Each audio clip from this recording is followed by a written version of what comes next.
جو یہاں سے 15 کلومیٹر دوری پر ہے۔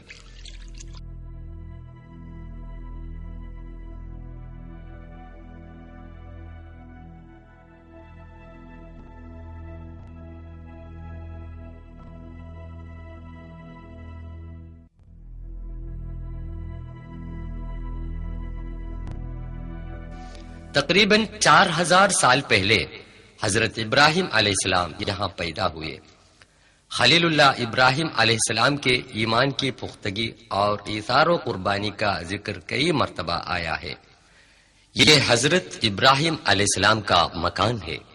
قرآن شریف میں 69 موقعوں پر ان کا نام آیا ہے۔ حضرت ابراہیم علیہ السلام کی قوم چاند کی دیوتا کو اور کا رکھوالا سمجھتی تھی۔ بادشاہ نمرود نے اس کی پوجا کے لیے مندر تعمیر کیا۔ بعد میں یہ مندر نئے سرے سے تعمیر کیا گیا۔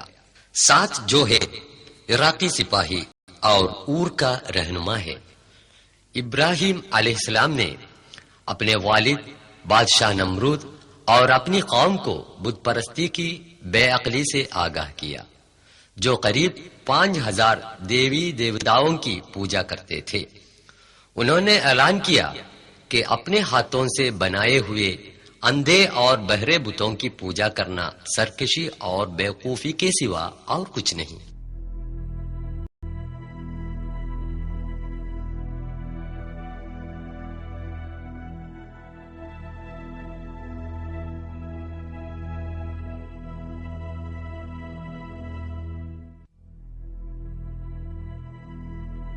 قصر نمرود کی بنیاد تقریباً 38 میٹر لمبے چوڑے اس محل میں کئی کمرے تھے۔ انہوں نے بتوں کو بے جان ثابت کرنے کے لیے ایک تدبیر کی۔ ان بتوں میں سے چندوں کو توڑ پھوڑ کر بڑے بت کے گلے پر کلہاڑی لٹکا دی۔ اس الزام میں بادشاہ نے فیصلہ کیا کہ ابراہیم کو آگ کے الاؤ میں پھینک دے۔ خلیل خدا حضرت ابراہیم علیہ السلام کو بے دردانہ آگ میں پھینک دیا کہ انہوں نے کھلم کھلا یہ اعلان کیا تھا سوائے رب العالمین کے کوئی معبود نہیں۔ خدا کا کرنا دیکھیے، اس نے آگ کی جلانے کی طاقت کو مٹا دیا۔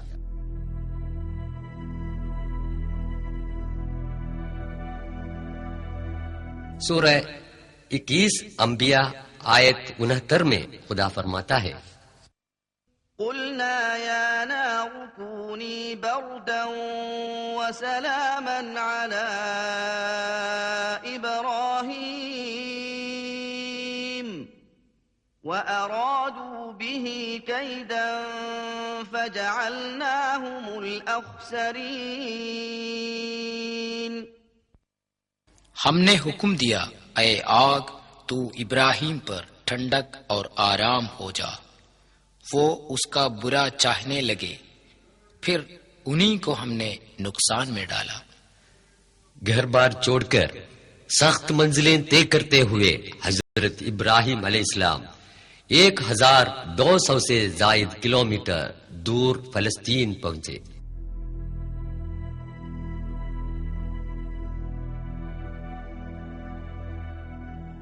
یہ الخلیل کے نام سے مشہور ہے، ہبرون۔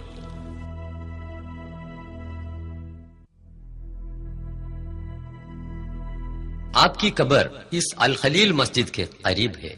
ارشاد الہی کے مطابق پیری میں پیدا ہوئے ننھے بچے اور بیوی ہاجرہ کو 1500 کلومیٹر دور ملک عرب کے سنسان علاقہ مکے میں چھوڑ کر فلسطین واپس آئے۔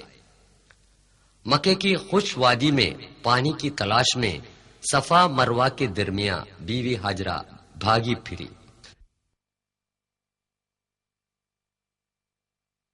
اس واقعے سے عبرت حاصل ہونے کے لیے حج اور عمرے کی سعی میں اسی جگہ لوگ تیزی سے چلتے ہیں۔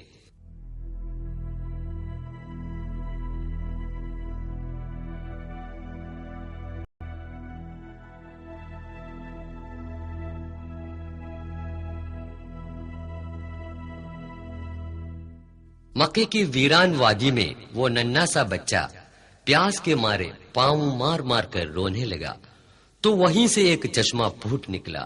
یہ ہے آب زمزم، ریگستان کا ایک عجیب و غریب چشمہ جو 4000 سال کے بعد بھی قائم و دائم ہے. خدا کا عجیب کرشمہ دیکھیے کہ یہ چشمہ لاکھوں انسانوں کے برابر استعمال سے بھی سوکھا نہیں گیا. یہ مکہ کے باشندوں اور زائران کعبہ کے لیے خدائے جل و شانہ کی طرف سے ایک انمول تحفہ ہے.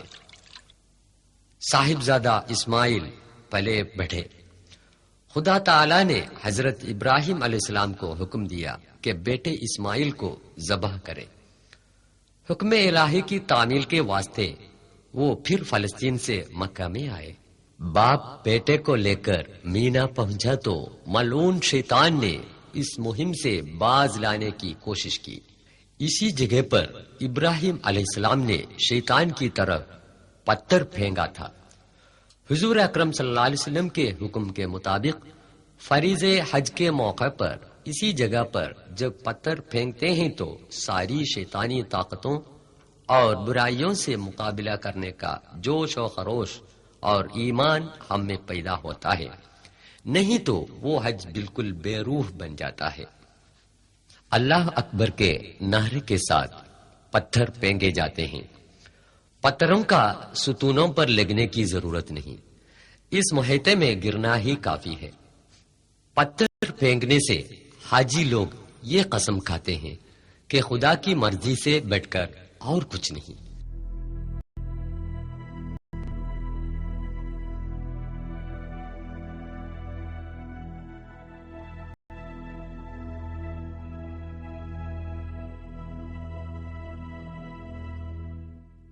جب حضرت ابراہیم علیہ السلام نے اپنے بیٹے کو ذبح کرنے کے لیے لٹایا اور ہاتھ میں چھری لی تب خدا نے فرمایا، ٹھہرو ابراہیم، تم نے میرا حکم بجا لایا، اس کے بدلے ایک بکرے کو ذبح کریں. خدا کی راہ میں سب کچھ قربان کرنے کی آمادگی ہی اس کا مقصد ہے. جب بیٹا بڑا ہو گیا تو خدا کا حکم ہوا کہ دونوں مل کر پرانی بنیاد پر خانہ کعبہ کی تعمیر کریں. مسلمانان عالم کے اس روحانی مرکز کعبہ شریف کا طواف کرنا حج اور عمرہ میں فرض ہے.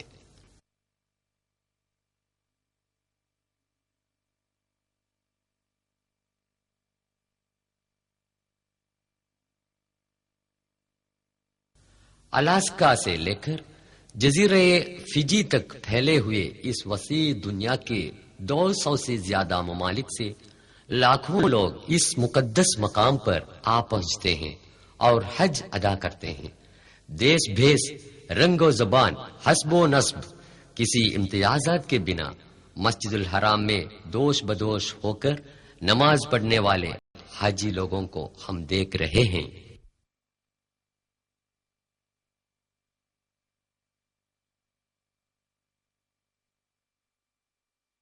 حضرت لوط علیہ السلام اور بحر الموت. یہ شہر عمان ہے. یہ جوردان کا پایہ تخت ہے. یہاں سے 55 کلومیٹر کے فاصلے پر بحر الموت واقع ہے.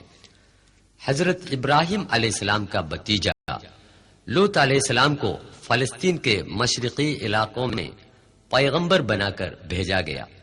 ان میں سب سے بڑا شہر سدوم تھا. 4000 سال قبل یہاں کے اکثر لوگ امرت پرست تھے. حضرت لوط علیہ السلام نے ان کو نصیحت دی کہ اس بدفعلی سے باز آئیں، مگر وہ باز نہ آئے اور کھلم کھلا گندے کام کرتے رہے. وہ لوگوں کو لوٹ مار بھی کرتے تھے. انہوں نے خدا سے دعا مانگی کہ ان بدکاروں سے بچائے. محض ان کے گھر والے آپ پر ایمان لائے، مگر ان کی بیوی ایمان نہیں لائی. وہ لوگ بدفعلی میں ایسے مبتلا تھے کہ فرشتوں کے بھی پیچھے پڑے جو اس ملک کو نیست و نابود کرنے کے لیے انسان کی صورت میں بھیجے گئے تھے. فرشتوں نے حضرت لوط علیہ السلام اور ان کے ساتھیوں سے وطن چھوڑنے کو کہا. بعد میں جو واقع ہوا قرآن یوں بیان کرتا ہے. سورہ 11 ہود آیت 82. فلما جاء أمرنا جعلنا عاليها سافلها وأمطرنا عليها حجارة من سجيل منضود.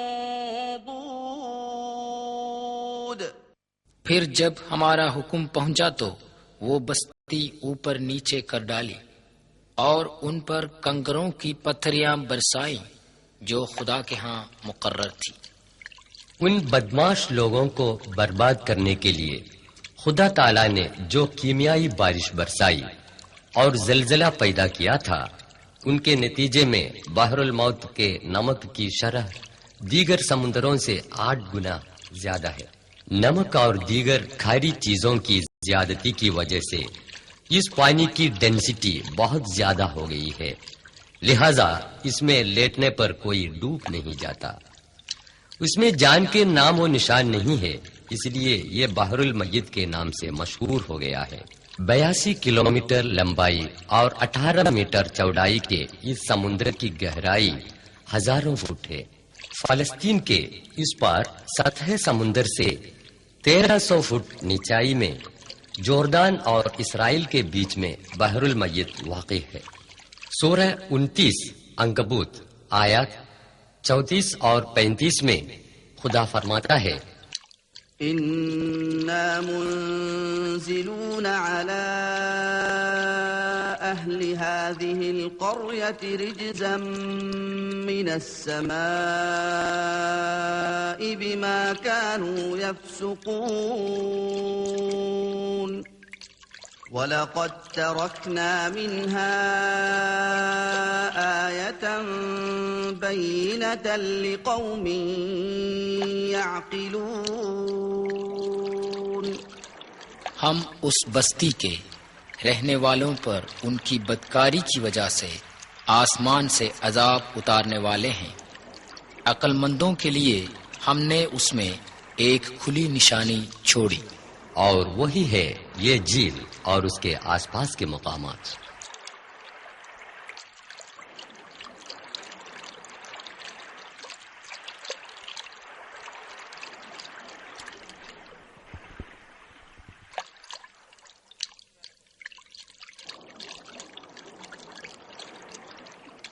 ہر زمانے کے امرت پرستوں کے لیے یہ سمندر ایک تاکید ہے.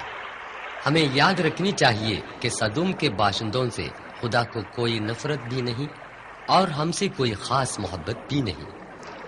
اس دنیا کی سزا کے علاوہ آخرت میں بھی ایسے بدکاروں کے لیے سخت عذاب الہی مہیا کیا گیا ہے. بدکاریوں میں مبتلا لوگ ان سے باز آئیں، تاریخ سے عبرت حاصل کر کے پاک و پاکیزہ زندگی گزاریں. حضرت یوسف علیہ السلام.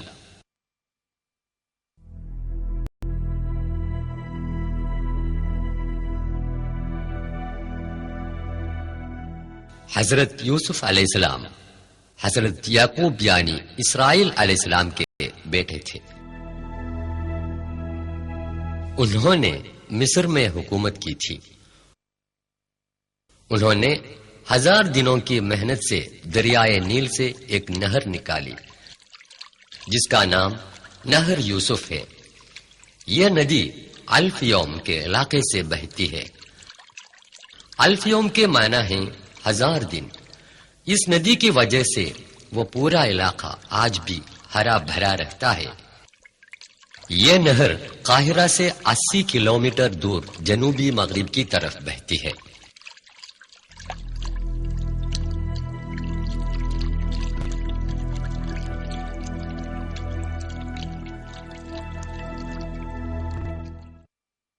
حضرت شعیب علیہ السلام.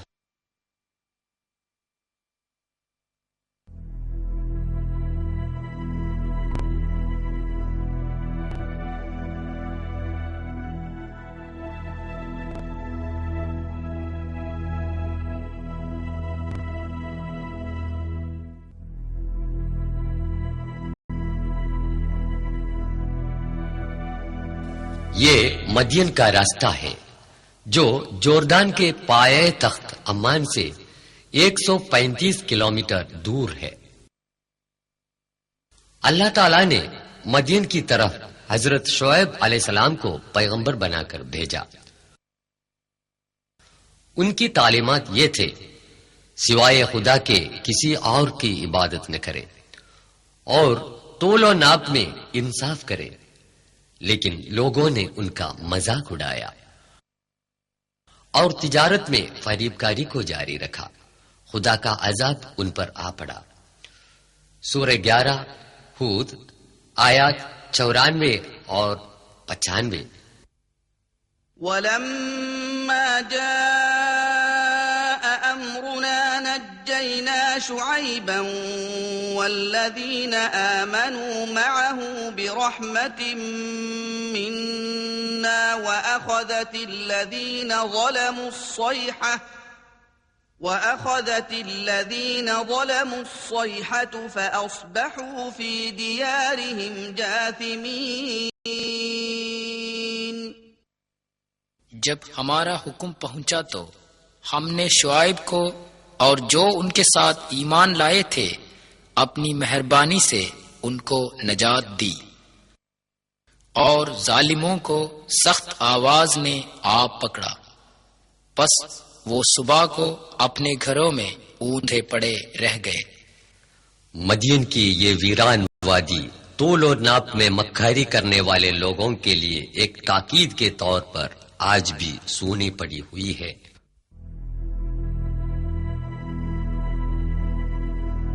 خدا تعالی نے حضرت شعیب علیہ السلام کو بچا کے جوردان کے سلط پہنچا دیا۔ ان کی قبر اس مسجد کے پاس ہے۔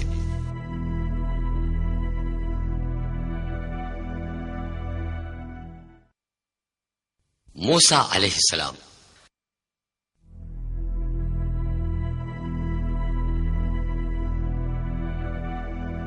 حضرت موسیٰ علیہ السلام 3200 سال پہلے مصر میں پیدا ہوئے۔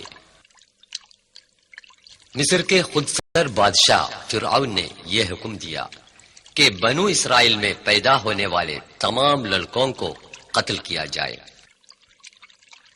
لیکن خدا کے حکم کے مطابق موسیٰ کو ایک صندوق میں بند کر کے دریائے نیل میں بہا دیا گیا۔ شہر قاہرہ سے دریائے نیل کا منظر۔ فرعون کی بیوی آسیہ جو ایک دیندار خاتون تھیں، بہتے صندوق سے بچے کو لے کر محل میں پہنچا دیا۔ بچہ چونکہ بنی اسرائیل کا تھا اس لیے فرعون نے اس کو قتل کرنا چاہا، لیکن بیوی کے اصرار سے وہ اپنے ارادے سے باز آیا۔ خدا کی قدرت دیکھیے کہ بچے کی اپنی ماں ہی دودھ پلانے کے واسطے دائی مقرر ہوئی، لیکن یہ بات فرعون کو معلوم نہیں تھی۔ یہ لڑکا فرعون کے محل میں پل بٹ کر جوان ہو گیا۔ ایک دن کسی بے گناہ بنی اسرائیلی کو ظالم قبطی کے ظلم سے بچا رہا تھا کہ موسیٰ کے ہاتھوں قبطی مارا گیا۔ انجانے میں قتل وارد ہوا۔ فرعون کی فوج اس مجرم کی تلاش میں تھی۔ یہ خبر پا کر موسیٰ وطن چھوڑ کر بھاگ نکلا۔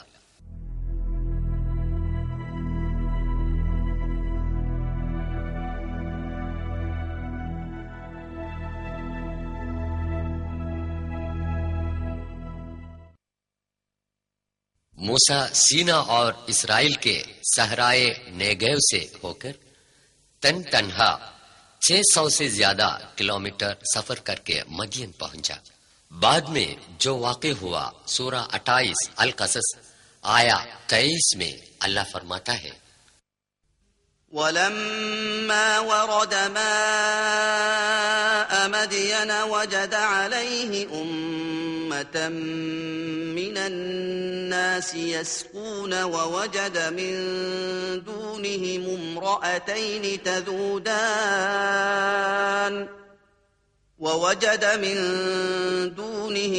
امرأتين تذودان قال ما خطبكما قالتا لا نسقي حتى يصدر الرعاء وأبونا شيخ كبير.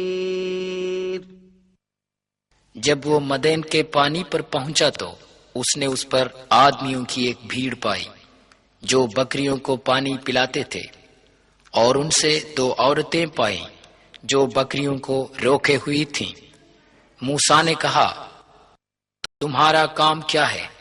انہوں نے کہا جب تک چرواہے نہ ہٹیں ہم پانی نہیں پلا سکتی، اور ہمارا باپ بڈھا ہے.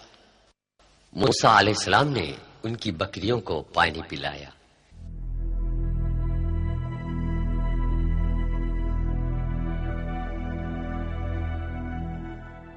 یہ مدین کی وہ پانی والی جگہ ہے جس کا قرآن مجید نے ذکر کیا ہے.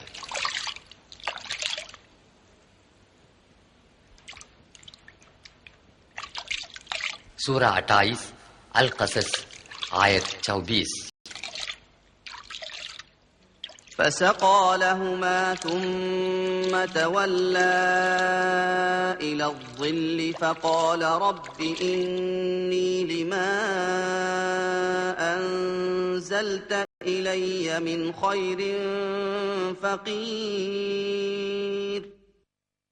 پھر اس نے ان کے جانوروں کو پانی پلا دیا، پھر ہٹ کر چھاؤں کی طرف آیا، بولا اے رب تو جو چیز میری طرف اتارے وہ اچھی ہیں اور میں اس کا محتاج ہوں.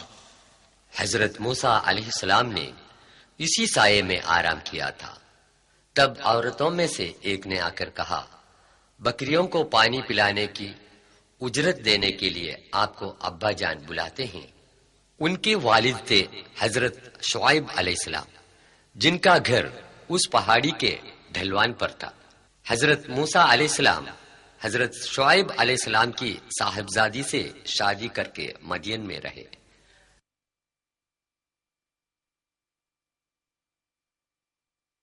دس سال کے بعد اپنی بیوی کو ساتھ لے کر سفر کر کے جنوبی سینا کی اس وادی طوا میں پہنچ گیا جو آج کل مصر کا حصہ ہے. رات کے اندھیرے میں وہ خدا سے ہم سخن ہوئے.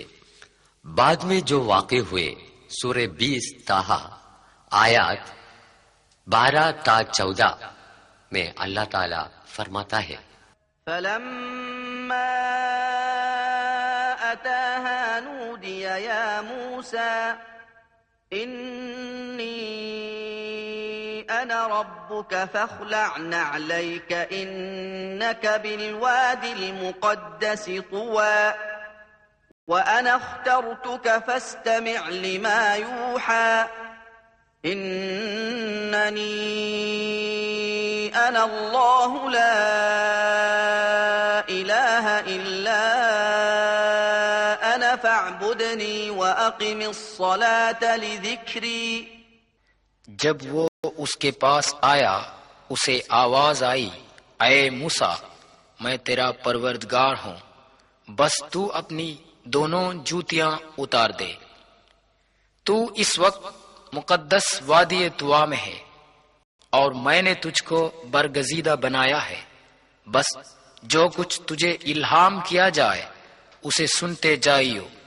میں ہی سب کا معبود برحق ہوں، میرے سوا کوئی بھی معبود نہیں. بس تم نے میری عبادت کیا کرنا اور میری یاد کرنے کو نماز قائم کرنا. سینٹ کیتھرین یہ وہ عیسائی کمپلیکس ہے جسے 330 عیسوی میں ایک عیسائی بادشاہ کانسٹنٹین نے تعمیر کی اور سنہ عیسوی 530 میں شہنشاہ جسٹینین کے ایما پر اور کشادہ بنا دیا. خدا سے وہ لمبی گفتگو ایک درخت کے قریب سے ہوئی تھی. سورہ 28 القصص آیت 30. فلما أتاها نودي من شاطئ الوادي الأيمن في البقعة المباركة من الشجرة أن يا موسى أن يا موسى إني أنا الله رب العالمين. جب موسیٰ اس کے پاس آیا تو میدان کے دائیں کنارے کی طرف سے ایک درخت سے آواز آئی، اے موسیٰ، میں بے شک اللہ رب العالمین ہوں.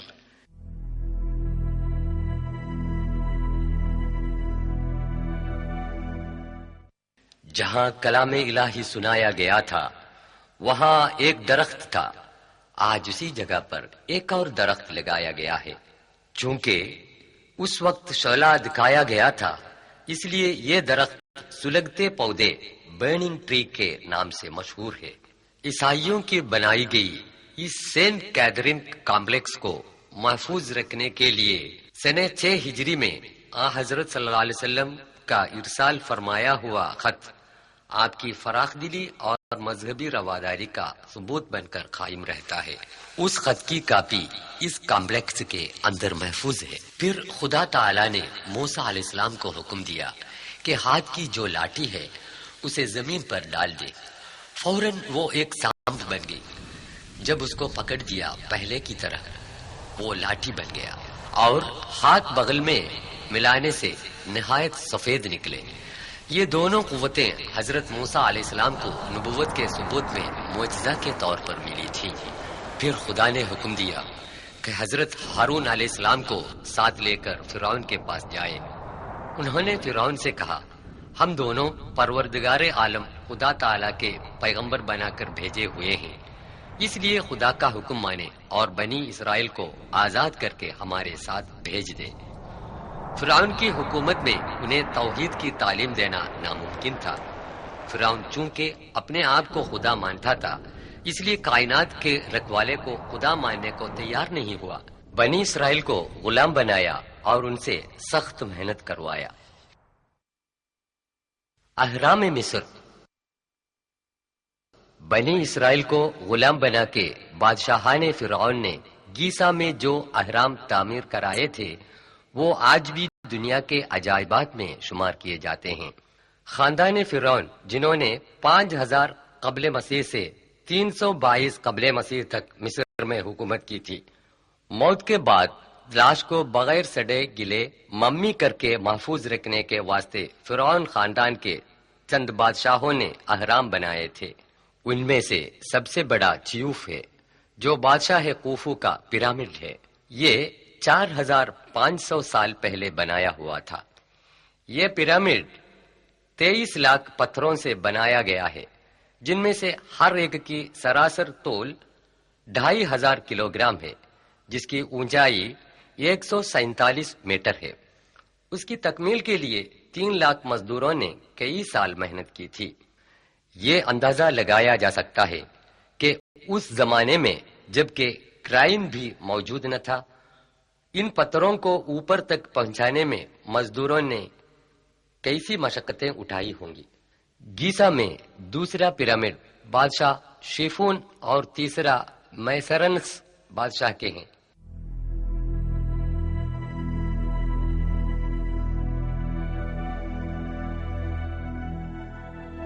جو چھوٹے نظر آتے ہیں ان کی رانیوں کے ہیں. بادشاہان فرعون بنی اسرائیل کو بہت ستاتے تھے.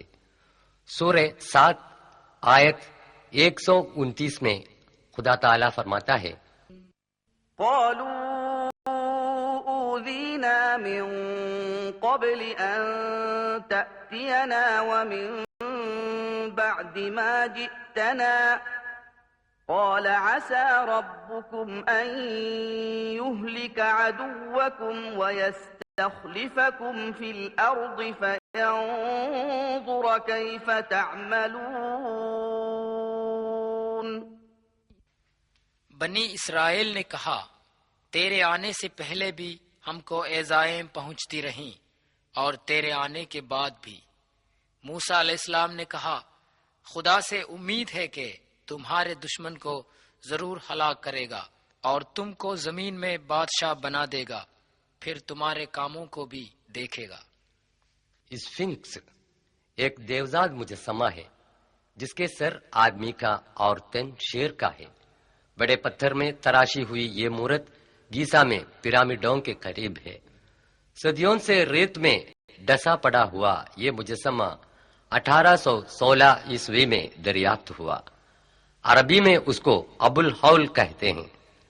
قدامت پرست لوگ اس کو دریائے نیل کے محافظ سمجھتے ہیں.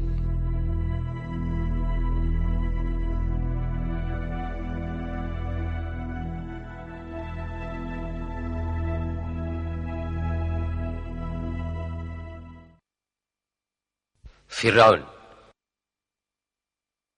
وہ چیزیں جو بادشاہان فرعون استعمال کرتے تھے آج مصر کے عجائب خانے میں محفوظ ہیں. زیورات، سونے کا پلنگ، سکے.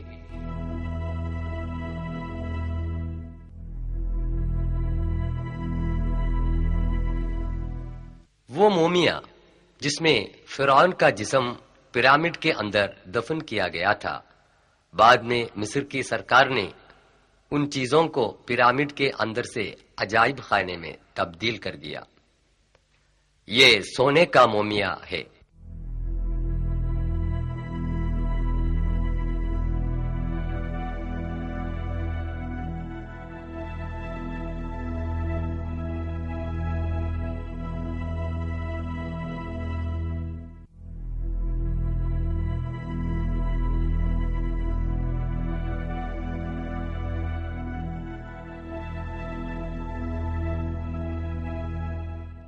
خدا تعالی کے حکم کے مطابق موسیٰ علیہ السلام نے فیصلہ کیا کہ بنی اسرائیل کو فرعون کے ظلم و ستم سے بچائے.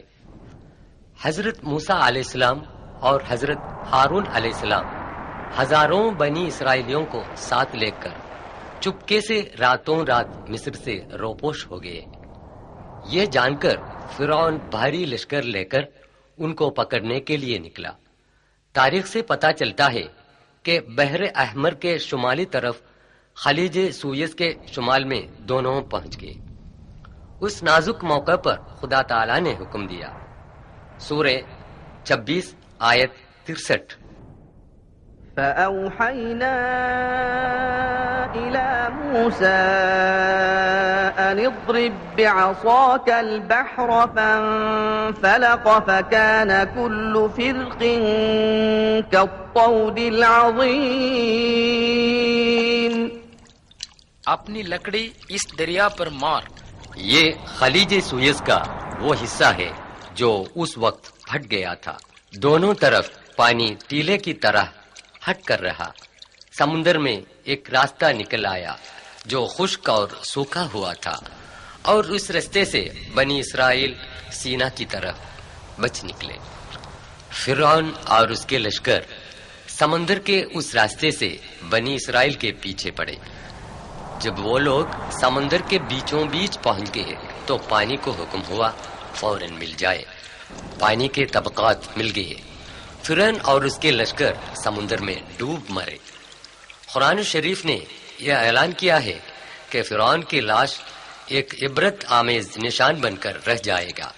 سورہ 10 یونس آیت 92 میں خدا تعالیٰ فرماتا ہے: فَالْيَوْمَ نُنَجِّيكَ بِبَدَنِكَ لِتَكُونَ لِمَنْ خَلْفَكَ آيَةً وَإِنَّ كَثِيرًا مِّنَ النَّاسِ عَنْ آيَاتِنَا لَغَافِلُونَ. بس آج کے روز ہم تیرے جسم کو باہر پھینکیں گے تاکہ تو اپنے پچھلے لوگوں کے لیے نشاں ہو، اور بہت سے لوگ ہماری نشانیوں سے غافل ہیں. قرآن کی تعلیم صحیح ثابت ہوئی. فرعون کی یہ لاش جو 1881 عیسوی کو بحر احمر سے ملی تھی، آج عجائب خانہ مصر کے رائل ممی ہال میں ایک شیشے کے صندوق میں حفاظت سے رکھی گئی ہے. اس کی لمبائی 202 سینٹی میٹر ہے. فرعون کی لاش جو 1235 قبل مسیح میں سمندر میں ڈوبی پڑی تھی، 3116 سال سمندر میں پڑے رہنے کے باوجود بغیر سڑے گلے محفوظ رہے۔ یہ واقعہ اس کا ثبوت ہے کہ قرآن شریف ایک الہامی کتاب ہے۔ اسی عجائب خانے کے دیگر بادشاہان فرعون کی لاشیں ینبام کر کے حفاظت سے رکھی ہوئی ممیاں ہیں۔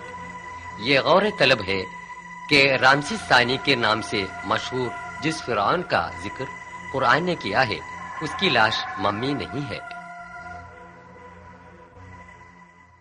بنی اسرائیل عیون موسیٰ میں، یہ سینا کے وہ عیون موسیٰ ہے جہاں اسرائیل کے لوگ فرعون سے بچ کر حضرت موسیٰ اور حضرت ہارون کی سرداری میں رہتے تھے۔ لفظ عیون موسیٰ کے معنی ہیں موسیٰ کا چشمہ۔ بنی اسرائیل 12 قبیلوں میں بٹ گئے تھے۔ ہر ایک قبیلے کو پانی پینے کے لیے الگ الگ جگہ مقرر تھی تاکہ وہ لوگ اس بات پر جھگڑا نہ کریں۔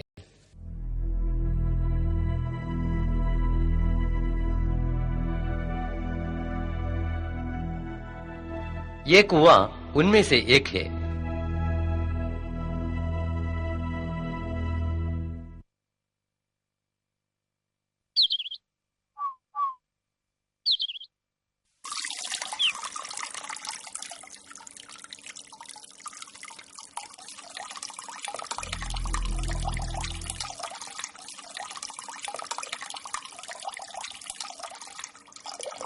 یہ ایک دوسرا چشمہ ہے جس کو بنی اسرائیل نے استعمال کیا تھا اور صحرائے سینا میں آج بھی قائم ہے۔ چشمے کی جگہ پر جو لوہے کی نلی کا کھنڈر دکھائی دے رہا ہے وہ بعد میں قائم کیا گیا تھا۔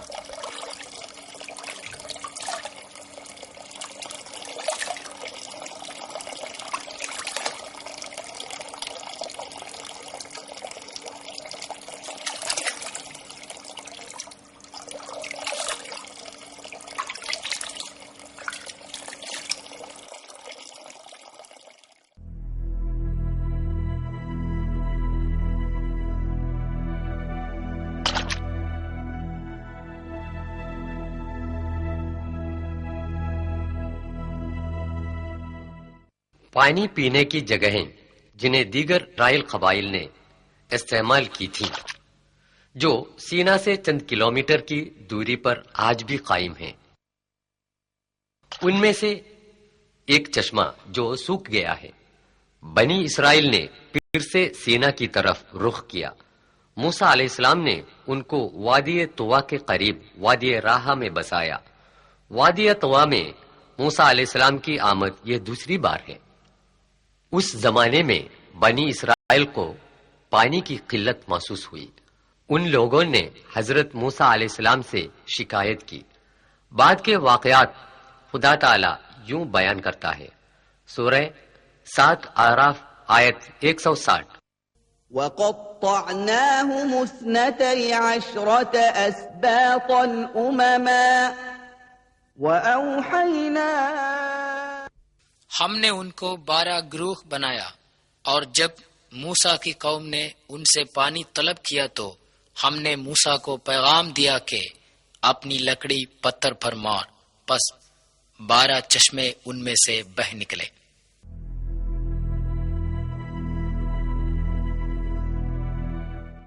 Swiss canal university research centre کے عہدیدار اس کے متعلق بیان دیتا ہے۔ كده يسموه وادي ال40، اجتمعوا 40 ولي هنا في وادي ال40، بعدين عطشوا قالوا يا موسى احنا عطشنا. قال انا عليه الصلاه والسلام 40 يوم ميقات 40 يوم قال احنا لميقات ربه 40 يوم هم. ايوه قتلهم، وبعدين خبط لهم الصخره ب 12 عين، طلعوا 12 عين قالوا انا عايزين نشرب يا موسى، خبط 12 عين وبعدين شربوا من وادی 40 کے نام سے مشہور اس وادی میں موسیٰ علیہ السلام نے اس پتھر پر مارا ہے۔ چشمے جو نکلے تھے اس کی نشانیاں آج بھی برقرار ہیں، بعد میں سوکھ گئے۔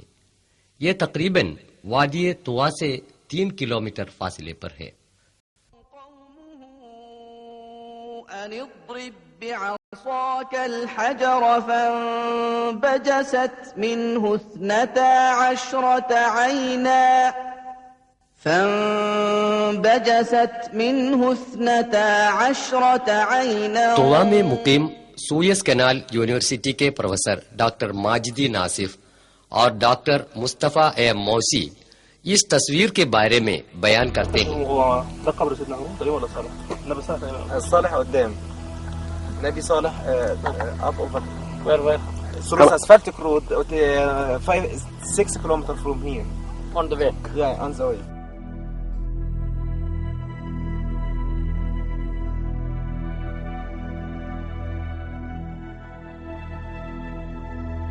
خدا تعالیٰ نے حکم دیا کہ سینا کے قریب بنی اسرائیل کو بسائے اور سینا پہاڑ کے اوپر جس کی اونچائی 7359 قدم ہے 40 دن اللہ تعالیٰ کی عبادت میں بیٹھے رہیں.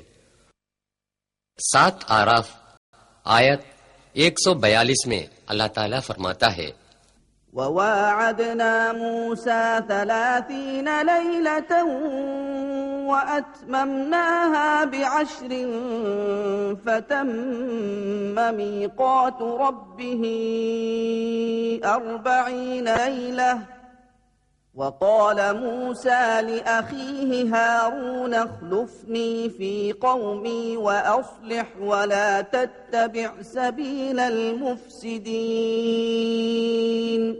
ہم نے موسیٰ سے 30 یوم کا وعدہ کیا اور 10 روز بڑھائے تو وعدہ الہی پورا 40 روز کا ہوا. اور موسیٰ اپنے بھائی ہارون سے کہہ گیا تھا کہ میری قوم میں میری نیابت کر اور اصلاح کرتے رہیے اور مفسدوں کی راہ نہ چلیو. بائبل میں حریب کے نام سے مشہور اسی پہاڑ کے اوپر حضرت موسیٰ علیہ السلام عبادت میں مصروف رہے تھے کہ خدا تعالیٰ کی دیدار کا مطالبہ کیا. سورہ 7 آراف آیت 143 تو مجھے ہرگز نہ دیکھ سکے گا لیکن تو پہاڑ کی طرف نظر رکھ، اگر وہ اپنی جگہ پر قائم رہا تو بھی مجھے دیکھ سکے گا. پس جب خدا نے پہاڑ پر ذرا سا جلوہ کیا تو اس کو ریزہ ریزہ کر دیا. وہ تباہ شدہ پہاڑ جو خدائے عز و جل کی محض ایک جھلک کی تاب نہ لا سکے سینا کے قریب اسی وادی میں کہیں تھا. بنی اسرائیل کو راہ حق پر لانے کے واسطے خدا تعالی نے جو آسمانی کتاب تورات نازل کی تھی وہ اسی طور سینا پہاڑ میں تھا. عیسائیوں کا عقیدہ ہے اسی طور سینا میں موسیٰ علیہ السلام کو 10 فرمان الہی نازل ہوئے تھے. ان میں سے سب سے اہم حکم یوں پڑھ سکتے ہیں. قدیم بائبل باب 20 میں 2 سے 5 تک جملے. میں خدا جو تمہارا یہوہ ہوں، سوائے میرے اور کوئی دیوتا تمہارے لیے نہیں ہونا چاہیے. جنت، زمین کے اندر یا پانی کے اندر کی کسی چیز کا بت مت بنانا، ان کے آگے سر جھکانا اور ان کی پرستش کرنا منع ہے. پہاڑ کے سب سے اوپر یہ گرجا گھر جسٹینین بادشاہ کا بنایا ہوا ہے.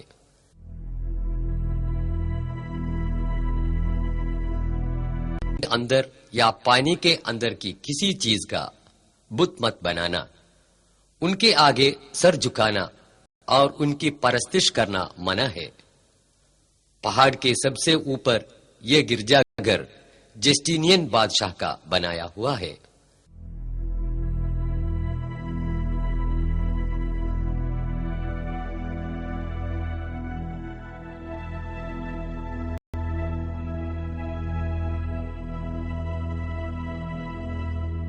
خلافت عثمانیہ میں تعمیر کردہ ایک چھوٹی سی مسجد.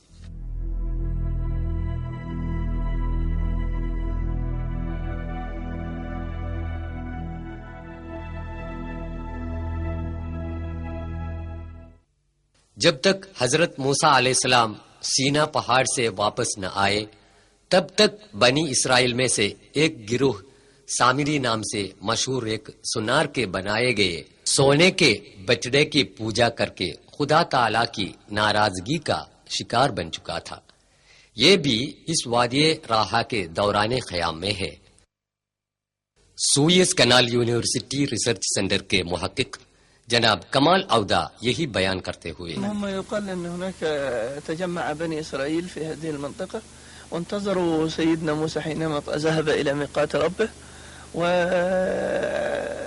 والعجل الذي عبده بني إسرائيل مطبوع على الصخر بمواجهة وادي الراحة مطبوع على الجبل في مواجهة وادي الراحة. آج کل یہ علاقہ سینٹ کیدرین گاؤں میں شامل ہے. یہ مصر کے پایہ تخت قاہرہ سے تقریباً 500 کلومیٹر دوری پر واقع ہے. بعد میں حضرت ہارون علیہ السلام انتقال فرما گئے جن کو خدا تعالی نے موسیٰ علیہ السلام کے مددگار کے طور پر بھیجا تھا. جب اس وادی کی طرف جاتے ہیں تو کوہ کے اوپر جو عمارت دکھائی پڑتی ہے وہ حضرت ہارون علیہ السلام کے قبرستان پر عیسائیوں کی بنائی ہوئی ہے.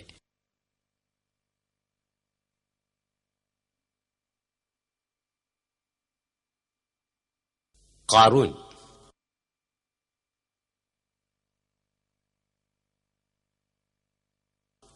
موسیٰ علیہ السلام کے زمانے میں یعنی 13ویں صدی میں نسل بنی اسرائیل کے ایک دولت مند آدمی گزرے تھے، قارون.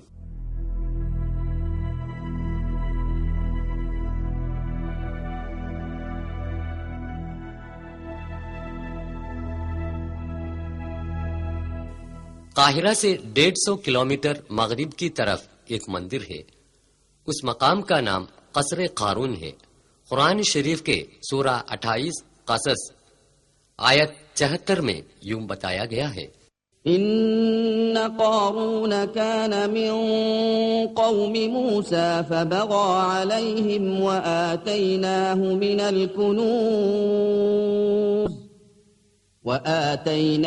من الكنوز ما إن مفاتحه لتنوء بالعصبة أولي القوة إذ قال له قومه لا تفرح. یہ قارون کا کنواں ہے. بحیرۃ القارون یعنی قارون کے جھیل کے نام سے آج بھی جانے جاتے ہیں. اس جھیل کے ماہی گیری اور آس پاس کی کھیتی باڑی سے قارون کروڑ پتی بن گیا اور ساتھ ہی ساتھ مغرور بھی. وہ اپنی اس دولت کو اپنے علم اور محنت کا پھل سمجھا. اس نے مغرور ہو کر یہ اعلان کیا کہ میں نے جو دولت کمایا ہے اپنے علم اور طاقت سے کمایا ہے جسے خدا کا کوئی واسطہ نہیں ہے. اس نے روز قیامت سے بھی انکار کر دیا. اس کے علاوہ وہ غنڈہ گردی پر تلے رہے اور موسیٰ علیہ السلام پر کئی الزامات بھی لگائے. اپنی شان و شوکت دکھانے کے لیے ایک جلوس بھی نکالا. جو لوگ اس دنیا کو آزمائش کی جگہ بتاتے ہیں اور عارضی سمجھتے ہیں ان کے لیے قارون کے اس بھٹکپن میں کوئی حسد یا شکایت پیدا نہیں ہوئی. لیکن جو لوگ ایمان کے کھرے نہیں تھے یعنی کمزور تھے وہ کہنے لگے کہ کاش ہمیں بھی قارون کی جیسی دولت پاتی. لیکن جلد ہی قارون اور اس کے محل کو اللہ کے حکم سے زمین نگل گئی. زمین نگلنے والے قارون اور ان کے آدمیوں کو بچانے کے لیے کوئی نہیں آئے. غیر قانونی طور پر پیسہ کما کر لوگوں پر ظلم کرنے والوں کے لیے یہ ایک تاکید ہے. یاد رہے کہ اس وقت قارون کا جو انجام ہوا اس طرح خدا تعالی تم لوگوں کو بھی آسانی سے برباد کر سکتا ہے. اس کے علاوہ آخرت کی سزا بھی کتنی شدید ہوگی. اس لیے عاجز رہو اور نیک بنو اور خدا کا شکر ادا کرو. قصر بلقیس.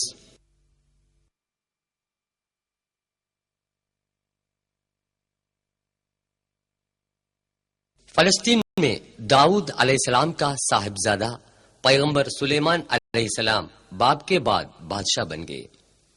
ان کی کئی معجزات میں پرندوں اور جانداروں کی زبان سمجھنے اور ان سے بات کرنے کی صلاحیت بھی تھی. یمن کے مغرب کے قریب رہنے والے قبیلہ سبا اپنی ملکہ بلقیس کی قیادت میں سورج کی پوجا کرتے ہیں. ایک پرندے نے یہ دیکھا. ایک دن اس نے سلیمان علیہ السلام کو یہ بات سنائی. یہ بلقیس کے مندر کا کھنڈر ہے جہاں سورج کی پوجا ہوتی تھی. بلقیس سلطنت بنی تبا کی ملکہ تھی. حضرت سلیمان علیہ السلام نے ان کے نام پر ایک خط لکھا جو خدا کے نام سے شروع کرتا ہے، جس میں لکھا ہے کہ مخلوق کی پرستش چھوڑ دو، اس خدا کی عبادت کرو جو اس کائنات کا خالق اور پروردگار ہے. انہوں نے یہ بھی لکھا کہ خدا کا حکم مان کر سچے مومن بن جائے.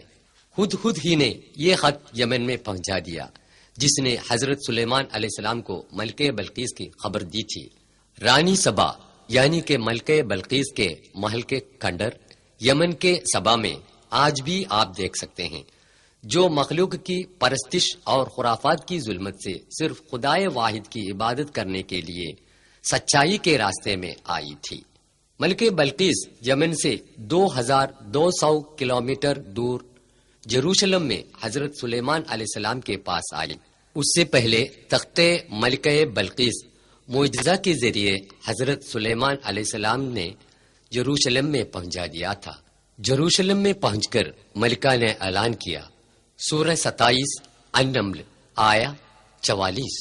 قالت رب إني ظلمت نفسي وأسلمت مع سليمان لله رب العالمين. اے میرے پروردگار، میں نے اپنے نفس پر ظلم کیا اور میں سلیمان علیہ السلام کے ساتھ اللہ رب العالمین کی فرما بردار ہوں.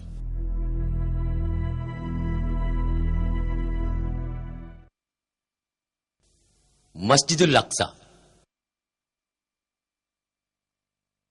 مکے کی مسجد الحرام کو قبلہ بنانے سے پہلے دنیا کے مسلمان فلسطین کے مسجد الاقصی کی طرف رخ کر کے نماز پڑھا کرتے تھے. مسجد الاقصی یعنی بیت المقدس مسلمانوں کے لیے مسجد الحرام اور مسجد النبوی کے بعد سب سے مقدس مانی جاتی ہے. سفر اسراء میں حضرت صلی اللہ علیہ وسلم مسجد الاقصی تک تشریف لائے گئے. یہاں سے پھر سفر معراج ہوا. اسی جگہ پر حضرت عمر رضی اللہ عنہ نے ایک گنبد تعمیر کی. بعد میں اموی خلیفہ عبد الملک نے اس کو نئے سرے سے تعمیر کی. یہ گنبد قبۃ الصخرہ یعنی ڈوم آف دی راک کہا جاتا ہے. مسجد الاقصی حضرت سلیمان علیہ السلام کی تعمیر کردہ ہے.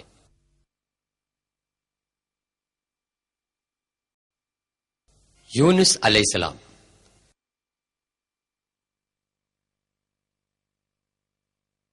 شہر نینوا یعنی موصل عراق کے پائے تخت بغداد سے 400 کلومیٹر شمال پر واقع ہے.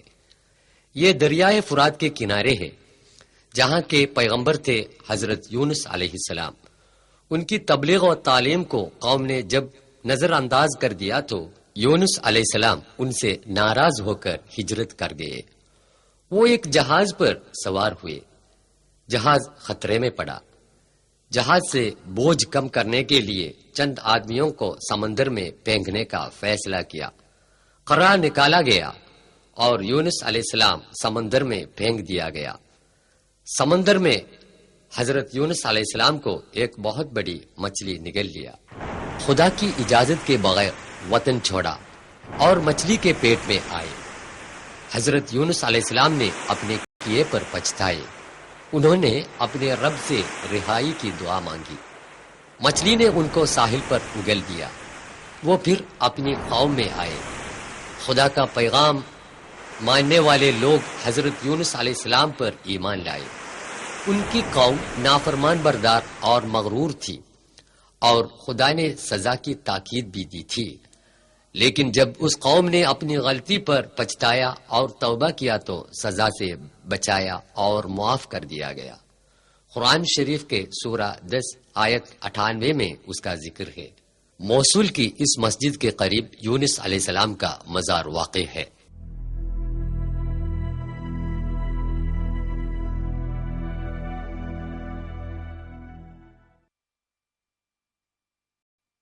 ذوالقرنین.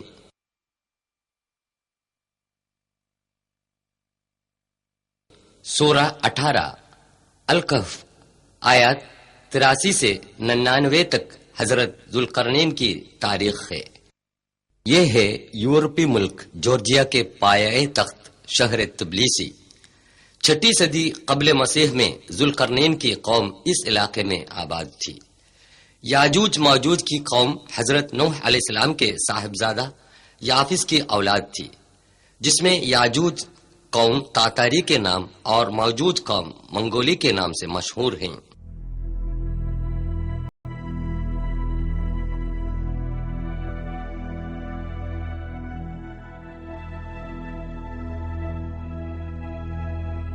اب ہم شہر تبلیسی سے سفر کر رہے ہیں، داریال گھاٹی کے راستے سے کاکس پہاڑ کے دامن کی اور۔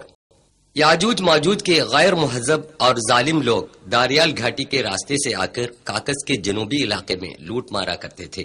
تبلیسی اسٹیٹ یونیورسٹی میں تاریخ کے پروفیسر ڈاکٹر ڈیڈوی ڈنڈوا فرما رہے ہیں، Yes, there are some passes, but the most important pass was this pass, because most aggressive tribes were living beyond this pass. اکثر لوگوں کا خیال ہے کہ ذوالقرنین ایران کے سیرس بادشاہ تھے۔ ان لوگوں کی لوٹ مار سے جورجیا کے باشندوں نے اپنے بادشاہ ذوالقرنین سے درخواست کی۔ انہوں نے کہا، سورہ 18 الکہف آیت 96، آتوني زبر الحديد حتى إذا ساوى بين الصدفين قال انفخوا حتى إذا جعله نارا قال آتوني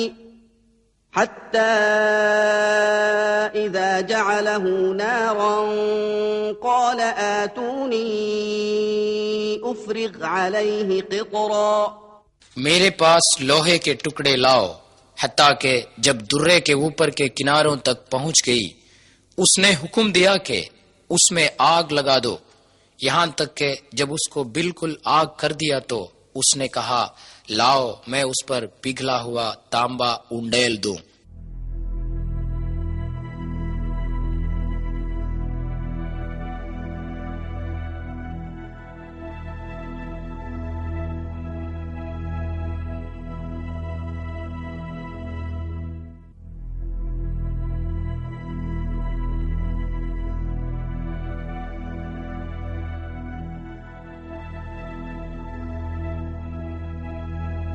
اکثر مفسروں کا بیان ہے، ذوالقرنین کی بنائی ہوئی یہ دیوار تبلیسی سے روس کی ریاست اوساتیا تک کے اس راستے میں داریال پہاڑ کی گھاٹی میں واقع تھی۔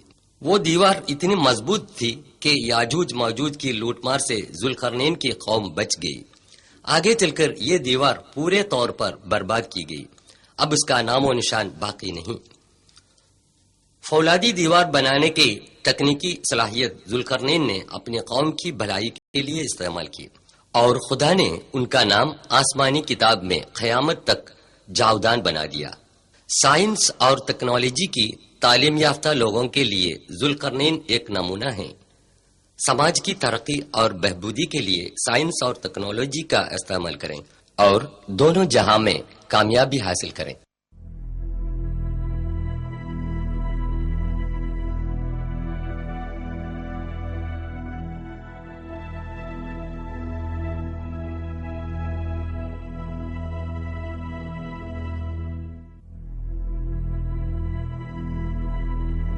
بعد کو داریال میں بنائی گئی ایک پتھر کی دیوار کی نشانی اب بھی دیکھی جا سکتی ہے۔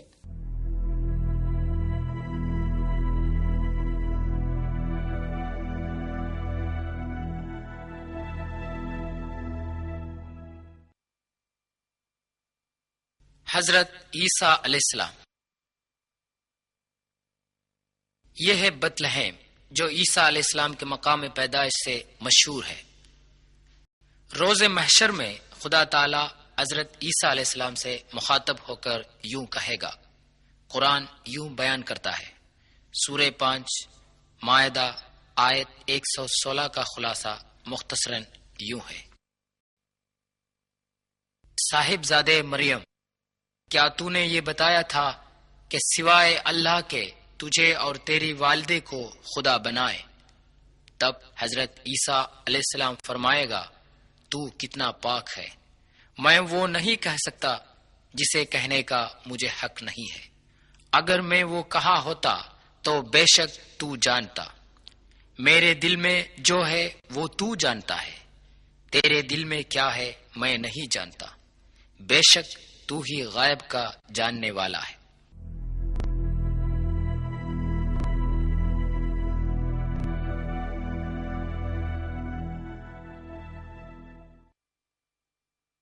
مارب کا بند۔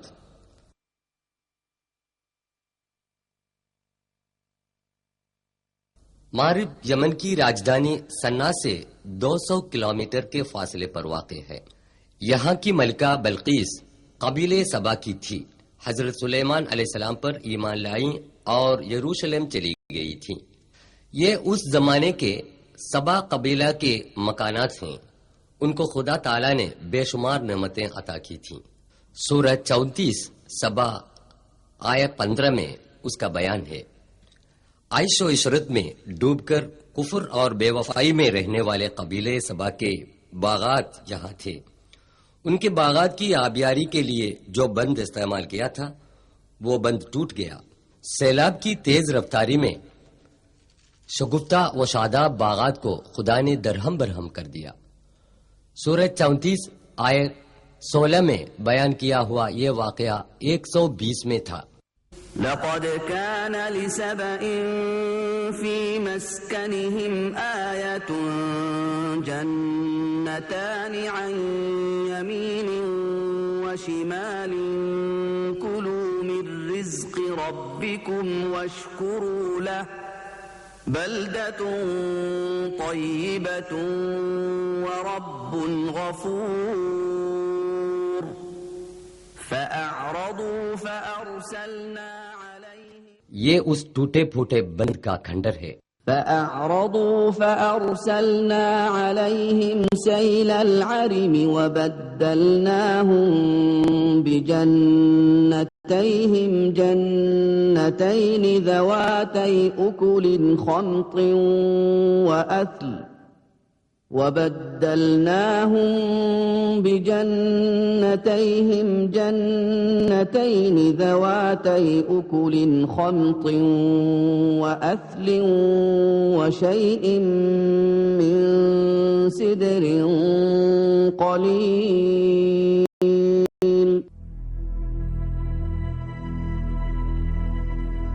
تاریخ سے عبرت حاصل کریں اور خدا کی نعمت کا شکر ادا کریں۔ متحدہ عرب امارات شیخ سعید نے حال ہی میں سبا کی اس بند کو نئے سرے سے تعمیر کیا۔ یہ بند ٹوٹے ہوئے پرانے بند کے نزدیک واقع ہے۔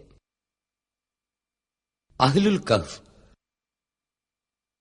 اب ہم جا رہے ہیں اس غار کی طرف جس کا ذکر قرآن کی سورہ الکہف آیت 9 سے 26 تک تفصیل سے بیان کیا گیا ہے۔ ٹراجن 98 سے 117 عیسوی تک سلطنت روم کا عیسائی بادشاہ تھا۔ اس نے اپنی قوم کو بت پرستی پر مجبور کر دیا۔ جن لوگوں نے انکار کر دیا انہیں قتل کرنے کا حکم جاری کیا، لیکن 6 نوجوانوں نے اعلان کیا کہ ہم صرف خدائے واحد کی عبادت کریں گے جس کا کوئی شریک نہیں۔ یشو کی مورت یا کسی اور بتوں کی پوجا کرنے سے بھی انہوں نے انکار کیا۔ ٹراجن دقیانوس بادشاہ کے ظلم و ستم سے بچ کر یہ 6 نوجوان وہاں سے ہجرت کر گئے۔ راستے میں ایک نوجوان چرواہے نے اسلام قبول کر کے ان لوگوں میں شامل ہو گیا۔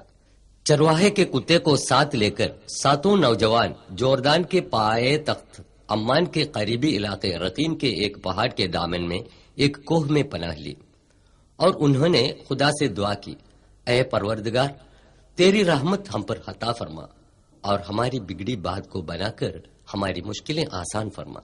خدا نے انہیں نڈر بنا دیا اور گہری نیند سلایا۔ 300 سال کی مسلسل نیند سے یہ نوجوان بیدار ہو گئے تو انہیں ایسا محسوس ہوا کہ ہم چند گھنٹوں کے لیے سو گئے تھے۔ اس غلط فہمی میں ان میں سے ایک کو کھانا لانے کے لیے بازار میں بھیج دیا۔ وہاں صدیوں پہلے کا سکہ دیکھ کر نوجوان پر شک پیدا ہوا اور اسے والی کے سامنے پیش کیا گیا۔ والی نے سمجھ لیا کہ یہ 7 نوجوان 300 سال پہلے خدائے واحد پر ایمان لا کر اس غار میں پناہ گزین تھے اور اب خدا کے حکم سے بیدار ہو گئے ہیں۔ والی نے اس نوجوان کو شاہنشاہ بیزینٹین تھیوڈیشس ثانی کے سامنے حاضر کیا۔ تھیوڈیشس کا زمانہ حکومت 408 سے 450 عیسوی تک تھا۔ دوسرے نوجوانوں کو دیکھنے کے لیے نوجوان کے ساتھ بادشاہ، والی اور وہاں کے لوگ غار میں آئے اور ان کی بڑی عزت کی۔ اس قدرت الہی پر سب لوگ اچنبے میں پڑ گئے۔ اس واقعے کے ذریعے خدا یہ دکھا رہا تھا، ہر انسان روز محشر میں پھر سے زندہ کیا جائے گا۔ یہ 7 نوجوان پھر سے غار میں گہری نیند سلائے گئے اور موت کی آغوش میں ہمیشہ کے لیے سو گئے۔ ان کی لاشیں غار میں الگ الگ قبروں میں مدفن تھیں، لیکن بعد میں ایک ہی قبر میں دفن کی گئی۔ آج بھی ان کی ہڈیاں قبر میں محفوظ ہیں۔ غار کا پہرے دار محمد یوسف ابو ارقوب اس کا بیان دے رہا ہے۔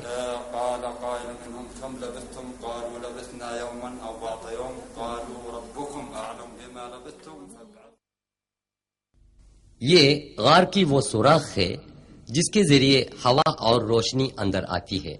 وَنُقَلِّبُهُمْ ذَاتَ الْيَمِينِ وَذَاتَ الشِّمَالِ وَكَلْبُهُمْ یہ ان کے کتے کے کھوپڑے اور دھاڑی کی ہڈیاں ہیں۔ لو اطلعت عليهم لوليت منهم فرارا ولملئت غار کے اوپر جو ستون ہیں وہ اہل غار کی عزت میں روم کی قوم کی بنائی گئی مسجد کے کھنڈر ہیں۔ بازو میں نظر آنے والے یہ پتھر خلیفہ بنی امیہ عبد الملک کی بنائی گئی یادگار کے آثار ہیں۔ مشہور محقق رفیق وفا الدیجانی کی رہنمائی میں سب سے آخر میں 1963 عیسوی میں غار کی منہ سے مٹی ہٹا دی گئی۔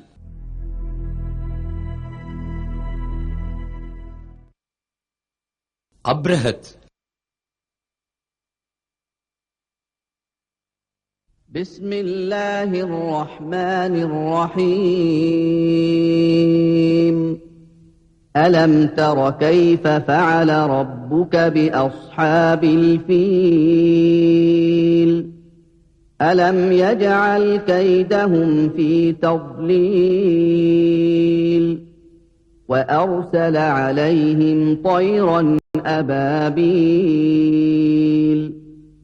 ترميهم بحجارة من سجيل فجعلهم كعصف مأكول۔ سنہ 571 عیسوی میں حضور اکرم صلی اللہ علیہ وسلم کی پیدائش کے چند دن پہلے کا واقعہ ہے۔ ابرہت یمن کا بادشاہ تھا جو شاہنشاہ نجاشی کے ماتحت حکومت کرتا تھا۔ ابرہت نے یمن میں اولڈ سنا مارکیٹ کے قریب غرقد القلیس میں کعبہ شریف کے خلاف ایک عبادت گاہ بنائی۔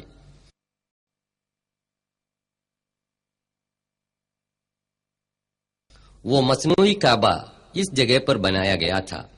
ابرہت مکے سے لوگوں کی توجہ ہٹانے کی کوشش میں ناکام ہو گیا اور خانہ خدا کعبہ شریف کو مسمار کرنے کے لیے ہاتھیوں کی فوج لے کر مکہ روانہ ہوا، لیکن خدا تعالی نے مسلمانوں کی اس روحانی مرکز کی حفاظت کی۔ ابرہت کی فوج جب مزدلفہ اور مینا کے درمیان وادی محصر میں پہنچ گئی تو اللہ تعالی نے ان کو نیست و نابود کر دیا۔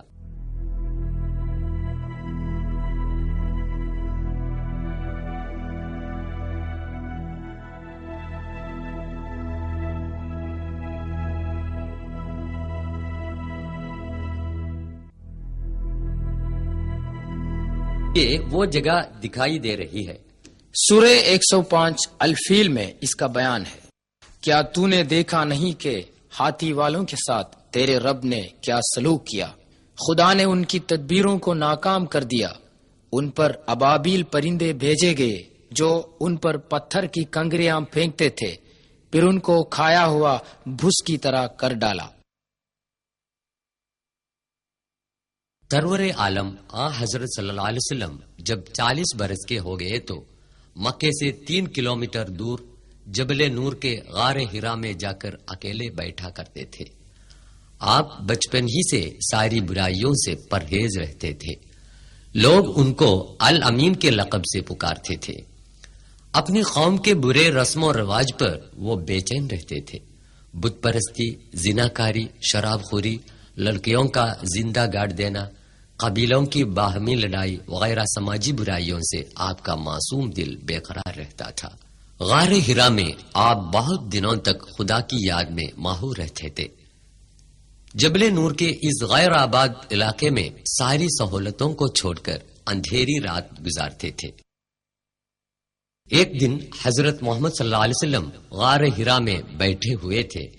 اس وقت خالق کائنات خدا تعالی کے حکم کے مطابق آسمان سے جبریل علیہ السلام اتر آئے اور حضرت صلی اللہ علیہ وسلم سے کہا، پڑھ۔ خوف زدہ ہو کر رسول صلی اللہ علیہ وسلم نے فرمایا، مجھے پڑھنا نہیں آتا۔ دوسرا اور تیسرا مرتبہ بھی جبریل علیہ السلام نے وہی دہرایا اور یہ کلام الہی سنایا۔ بسم اللہ الرحمن الرحیم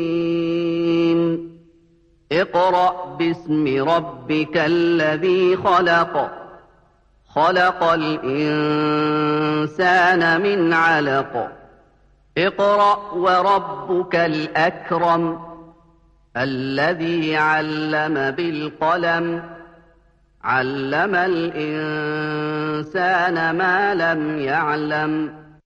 سورہ 96 العلق آیات 1 سے 5 تک میں خدا تعالی فرماتا ہے، پڑھ اپنے رب کے نام سے جس نے سب کچھ بنایا ہے۔ انسان کو خدا نے جمے ہوئے لہو سے پیدا کیا۔ اپنے رب کا نام پڑھا کر تیرا پروردگار بڑا عزت والا ہے، جس نے قلم کے ذریعے علم سکھایا، اس کو سکھایا جو وہ نہ جانتا تھا۔ اس کے بعد جبریل علیہ السلام غائب ہو گئے۔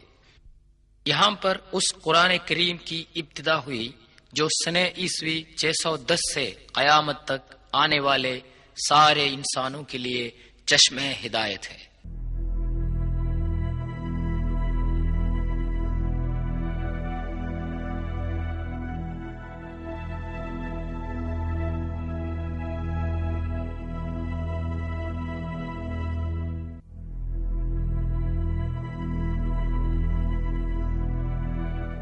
یہ ہے وہ تاریخی مقام غار ہرا جو 14 صدیوں سے قبل کئی تاریخی واقعات کے مشاہد رہا ہے۔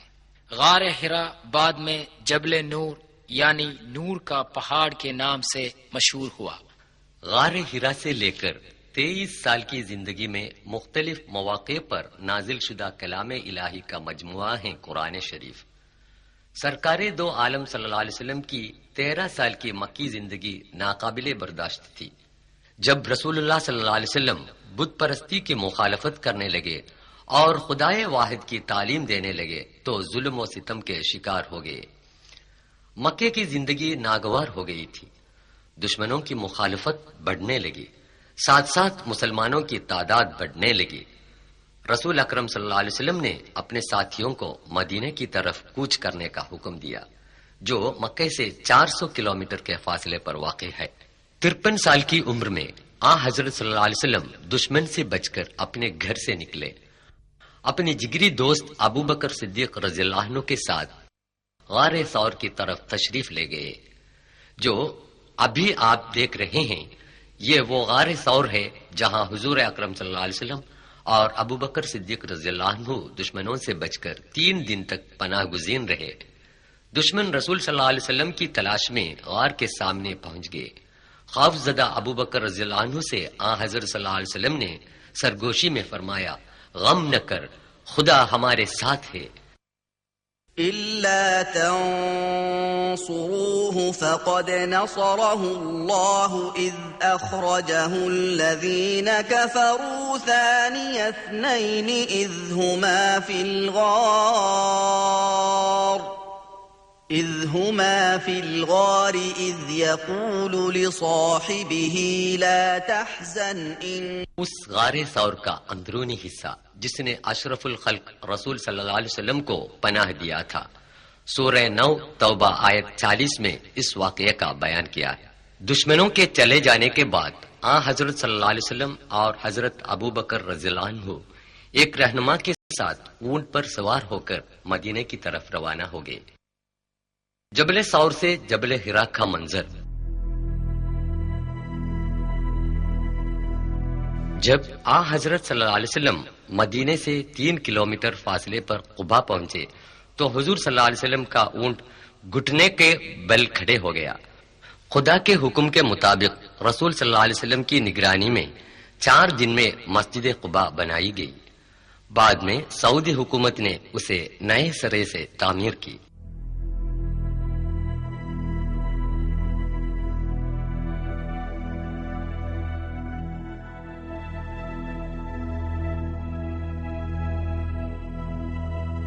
پھر مدینے کے راستے میں وادی سلام پہنچ کر حضرت صلی اللہ علیہ وسلم نے اسی مسجد میں پہلی بار جمعہ کی نماز ادا کی۔ یہ مسجد الجمعہ ہے۔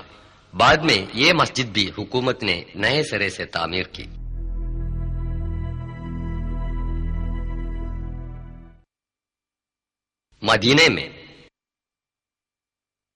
مدینے پہنچ کر سرکار دو عالم صلی اللہ علیہ وسلم اور حضرت ابوبکر رضی اللہ عنہ نے جو کام سب سے پہلے کیا تھا وہ ایک مسجد کی تعمیر تھا۔ پھر یہ چھوٹی مسجد عالی شان بنا دی گئی۔ یہ مسجد النبوی آج اتنی وسیع اور کشادہ ہے کہ لاکھوں آدمی ایک ساتھ نماز پڑھ سکتے ہیں۔ مسجد مسلمانوں کا ثقافتی مرکز ہے۔ سرکار دو عالم صلی اللہ علیہ وسلم کے لیے درسگاہ، عدالت، دفتر، پارلیمنٹ سب کچھ یہی مسجد تھی۔ غزوہ بدر۔ مکہ میں مشرکوں کے ایذا رسائی سے تنگ آ کر حضور صلی اللہ علیہ وسلم اور ساتھی مدینہ تشریف لائے تھے، لیکن وہاں بھی وہ چین و قرار کی زندگی سے محروم کیے گئے۔ قریش کے سردار ابو سفیان نے مسلمانوں کو جڑ سے اکاڑنے کا فیصلہ کیا اور اس کے لیے رقم جمع کرنے لگا۔ سوداگروں کا قافلہ ابو سفیان کی قیادت میں سرو سامان لے کر ریگستان کی اس پہاڑی پار کر کے مکے کو لوٹا۔ اتنے میں مکے سے قریش کی ایک عظیم فوج ابو جہل کی قیادت میں مدینے کی طرف روانہ ہوئی، جن میں 1000 مسلح سپاہی تھے۔ قریش کی فوج مدینے سے 80 کلومیٹر کے فاصلے پر بدر تک آ گئی۔ یہ خبر پا کر حضور بھی اپنے ساتھیوں کو لے کر مدافعت کے لیے روانہ ہوئے۔ مسلمانوں کی فوج میں صرف 313 جان نثار صحابی تھے، جن کے پاس جنگی اوزار کم تھے، مگر ان کے پاس سب سے بڑا ہتھیار یعنی تقوی اور پکا ایمان موجود تھا۔ اللہ اور اس کے رسول پر پکا یقین رکھتے تھے۔ دونوں فوجوں کے درمیان اسی بدر کے میدان میں کھلم کھلا جنگ ہوئی، جس کی تاریخ میں نظیر نہیں مل سکتی۔ حق اور باطل کی اس لڑائی میں فریق حق کی طرف سے 13 مسلمان شہید ہو گئے، جن کی قبریں اس وسیع میدان میں واقع ہیں۔ قبروں پر عمارتیں بنانا اور اہل قبر سے دعا کرنا اسلام نے منع کیا ہے۔ شہدائے بدر کے نام بتا رہے ہیں بدر کا پہرے دار سید حسین فراج، صفوان بن وهب، حارث بن صاغة، مبشر بن عبد المنذر، ذو الشمالين بن عبد العامر، مهج بن صالح، عاقل بن البكير، رافع بن المعلى، عمير بن الحمام، يزيد بن الحارث۔ عتبہ، شیبہ، ابو جہل وغیروں کی قیادت میں قریش کی فوج نے یہیں پڑاؤ ڈالا تھا۔ ابو جہل 2 انصاری نوجوانوں کے ہاتھوں قتل کیا گیا تھا۔ بحکم الہی ہزاروں فرشتے بدر کے میدان میں مسلمانوں کے ساتھ جنگ کرتے تھے۔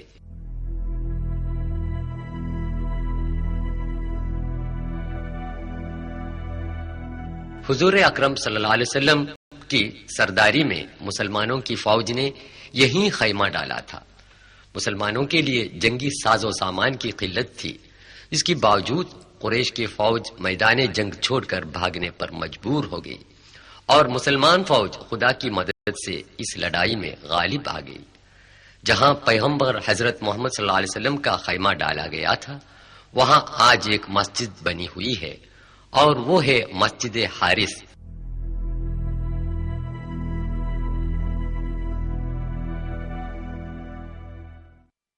غزوہ احد۔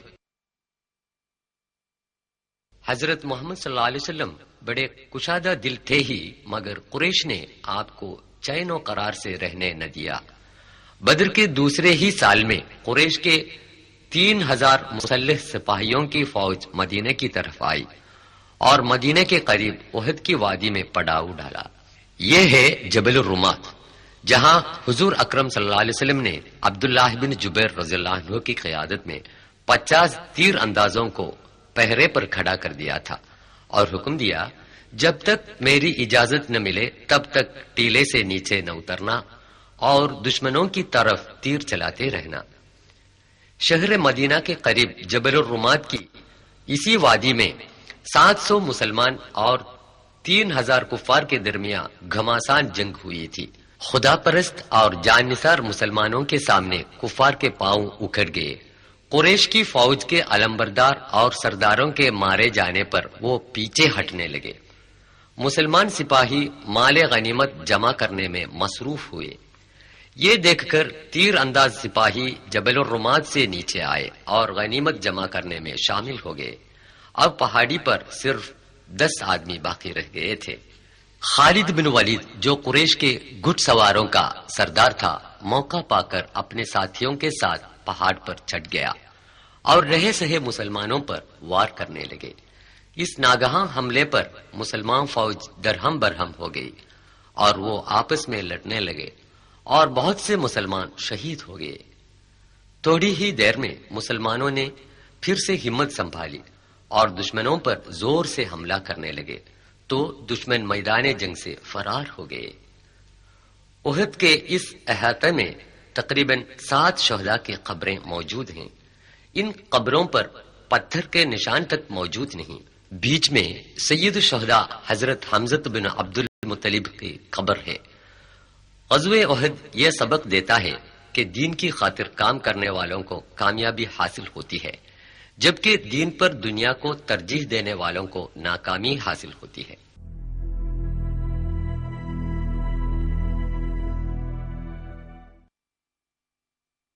خندق۔ امن کا زمانہ زیادہ طول نہ پکڑا۔ قریش نے دیگر قبائل کو ابھار دیا کہ مدینے کی نئی تحریک کو جڑ سے اکھاڑنے میں سب مل جل کر کوشش کریں۔ مدینے کے باہر مسلمانوں کے جتنے دشمن قبیلے تھے وہ سب کے سب مل کر کل 10,000 کی مسلح فوج مدینے کی طرف روانہ ہوئی، جن میں 2500 اونٹ اور گھڑ سوار بھی شامل تھے۔ حضور نے اپنے ساتھیوں سے مشورہ کیا۔ حضرت سلمان الفارسی نے جنگی تدبیر پیش کی کہ مدینے کی چاروں طرف خندق کھدوا کر دشمنوں کو مدافعت کرے۔ حضور اکرم نے یہ تجویز منظور فرمائی۔ 1 ہفتے کی لگاتار محنت سے 9000 گز طول میں ایک خندق تیار ہو گئی، جس کی چوڑائی اتنی تھی کہ گھڑ سوار اس کو پار نہ کر سکتا تھا۔ قحط کا زمانہ تھا کہ حضور اور ساتھی بھوک کے مارے بڑی تکلیف میں تھے، یہاں تک کہ پتھر پیٹ میں باندھ کر بھی کھدوائی کرتے تھے۔ کفار کی فوج مدینے کے پاس آ گئی تو خندق دیکھ کر حیرت میں پڑ گئی۔ چند دنوں تک فریقوں کے درمیان تیر بازی کا مقابلہ ہوا۔ مدینے کے اندر یہودیوں کا جو قبیلہ تھا وہ بھی دشمنوں کے ساتھ ہو لیا تو مسلمانوں کو بڑی دقت پیش آئی۔ غزوہ خندق میں حضور کا خیمہ اس جگہ پر تھا جہاں آج مسجد الفتح واقع ہے۔ یہی حالت کئی دنوں تک ہوتی رہی۔ آخر رات کو سخت آندھی اور موسلے دار بارش ہونے لگی۔ آندھی میں دشمنوں کے خیمے اڑ گئے۔ متحدہ فوج نے یہ سمجھ لیا کہ مسلمان سپاہی راتوں رات خندق پار کر کے حملہ کر رہے ہیں۔ وہ ڈر کے مارے خیمے چھوڑ کر بھاگ گئے۔ اللہ تعالی کی حکمت نے مسلمانوں کو بچایا۔ انہوں نے خدا کا شکر ادا کیا۔ خیبر۔ صلح حدیبیہ کے بعد مدینے میں امن و امان قائم ہوا، مگر خندق کے تجربے سے مسلمان یہ سمجھ سکے کہ مدینے کے اندر جب تک دھوکے باز یہودی قبائل موجود رہیں گے تب تک چین و امن قائم نہ رہے گا۔ حضور صلی اللہ علیہ وسلم کی قیادت میں مسلمانوں کی فوج خیبر کی طرف روانہ ہوئی، جس میں 100 گھڑ سوار اور 160 مسلح سپاہی تھے۔ یہ خیبر کے یہودیوں کا قلعہ مرحب ہے۔ مسلمانوں نے بہت دنوں تک قلعہ کو گھیر لیا۔ آخر تنگ آ کر یہودی قلعے سے باہر آئے اور ہار مان لی۔ یہ 6 منزلہ قلعہ 1500 سال کے بعد بھی تاریخ اسلام کا چشمدید گواہ ہے۔ یہ کیچڑ اور گیہوں کے گھاس کی گوندا بنا کر کھجور کی لکڑیوں سے بنایا گیا ہے۔ خیبر کے یہودیوں کے مکانوں کے کھنڈر آج بھی موجود ہیں۔ یہ خیبر کے یہودیوں کی عبادت گاہ ہے۔ کفار کا نیست و نابود کرنا حضرت صلی اللہ علیہ وسلم کا اصول نہیں تھا، بلکہ ان مغلوب یہودیوں کے ساتھ بھی مروت کا سلوک کیا۔ ترمیم شدہ تورات کے نسخے انہیں واپس کر دیے جو مسلمان سپاہیوں نے ان سے ضبط کر لیے تھے۔ کھیتی باڑی کی زمین واپس کرنے کی فرمائش کو بھی رسول صلی اللہ علیہ وسلم نے منظور فرمایا۔ یہودیوں سے صلح کرنے کے بعد ہی مسلمان خیبر سے واپس آئے۔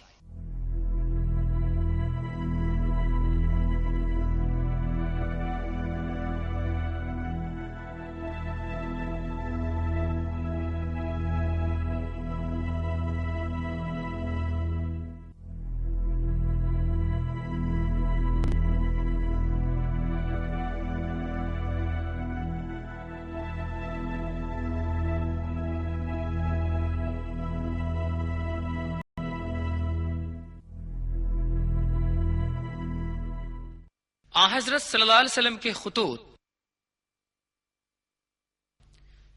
حضرت محمد صلی اللہ علیہ وسلم ساری دنیا کے لیے پیغمبر بنا کے بھیجے گئے ہیں۔ یہ اس خط کی کاپی ہے جو حضرت نے شہنشاہ مصر مقوقس کو اسلام کی دعوت دیتے ہوئے لکھا تھا۔ اگرچہ اس کی کتابت حضور اکرم صلی اللہ علیہ وسلم کی نہیں ہے، لیکن اس پر آپ کی انگوٹی کا مہر محمد الرسول اللہ نظر آ سکتا ہے۔ معطا بلاد شام کے شہنشاہ ہرقل کے گورنر کے پاس حضور نے ایک قاصد بھیجا۔ 1000 کلومیٹر گھوڑے پر اکیلے سوار ہو کر تپتے صحراؤں اور وادیوں سے گزر کر حضرت حارث بن عمیر الازدی رضی اللہ عنہ 629 عیسوی میں معطا پہنچے اور گورنر کو حضور کا خط دیا۔ اس نے غصے میں آ کر حضرت کے قاصد کو بے رحمی سے مار ڈالا۔ یہ عام قاعدہ تھا کہ کوئی بھی قاصد قتل نہ کیا جائے۔ حضور کو قاصد کے قتل کی خبر پا کر بہت دکھ ہوا۔ آپ نے اپنے منہ بولے بیٹے زید بن حارث کو 3000 سپاہیوں کے ساتھ معطا بھیجا۔ رخصت کے وقت حضور نے یہ ہدایت دی کہ بوڑھوں، بچوں اور عورتوں کا قتل نہ کریں، عمارتیں تباہ و برباد نہ کریں، پیڑ پودے نہ کاٹیں۔ صحراؤں سے ہوتے ہوئے فوج بڑی مشکل سے معطا پہنچی۔ یہ معطے کا وہ میدان جنگ ہے جہاں 3000 مسلمان سپاہیوں کے مقابلے میں روم کے 2 لاکھ مسلح سپاہیوں نے جنگ کی تھی۔ معطا آج کل جوردان میں ہے۔ یہ پتھر اس تاریخی عمارت کے کھنڈر ہیں جو اموی خلیفہ عبد الملک کے زمانے خلافت میں بنائی گئی تھیں۔ اسلامی جھنڈا لے کر حضرت زید بن حارث رضی اللہ عنہ بڑی مردانگی سے لڑ رہا تھا کہ میدان جنگ میں ٹوٹ پڑا اور شہادت حاصل کی۔ فوراً ہی جعفر بن ابی طالب رضی اللہ عنہ نے جھنڈا سنبھال لیا اور دشمنوں کی طرف آگے بڑھے۔ ہاتھوں کے کٹ جانے کے بعد انہوں نے جھنڈا بغل میں لے لیا، وہ بھی اللہ کو پیارے ہو گئے۔ ان تینوں شہادتوں کی خبر پا کر سرور عالم حضرت صلی اللہ علیہ وسلم نے ان کی جنت نصیبی کی خوشخبری سنائی۔ یہ جو نشان اونچا نظر آتا ہے ان اصحاب کی قبریں نہیں ہے، بلکہ ان کی شہادت کی یادگار نشانی ہے۔ اب حضرت خالد بن ولید رضی اللہ عنہ نے مسلمان فوج کی قیادت لے لی، جو مانے ہوئے بہادر اور جنگجو تھے۔ انہوں نے سپاہیوں کے دستوں کو نئے سر سے ترتیب دی۔ روم کی فوج نے سمجھا کہ مدینے سے نئی فوج مسلمانوں کی مدد کے لیے آ پہنچی ہے، اور وہ ڈر کے مارے فرار ہو گئے۔ پھر ایک بار یہ ثابت ہوا کہ لڑائی جیتنے کا سب سے بڑا پیمانہ ایمان، خود اعتمادی اور یقین کامل ہی ہے، نہ کہ ہتھیار، ساز و سامان اور سپاہیوں کی تعداد۔